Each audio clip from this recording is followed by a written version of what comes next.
فرمایي انه سمع رسول الله صلی الله علیه وسلم چې هغه د نبی کریم صلی الله علیه وسلم دا حدیث اوریدلی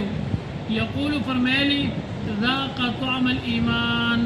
د ایمان مزه وسکله هغه سړی من رضی بالله ربا چې څوک د الله په ربوبیت باندې راضي وي وبالاسلام دینا او په اسلام باندې په لحاظ د دین راضي وي وبمحمد رسولا او د نبی علیه الصلاۃ والسلام باندې به حیثیت د رسولۍ د پیغمبرۍ راضي یعنی د خپل دین نه خوشاله دي دا نه وي چې زموږ په دین کې دا شی کمزوري دی او دا نه دی خو د پلان کې هندوانو دا کار خطي او د عیسایانو دا کار خري دي یهودیان نه بس په دین اسلام کې چې کم حکم دی څه شریعت دی څه قانون دی په غیر راضي زموږ دین خپل دین دی خمدیدار دین دی او اسلام په حیثیت د دین او الله په حیثیت د ربوبیت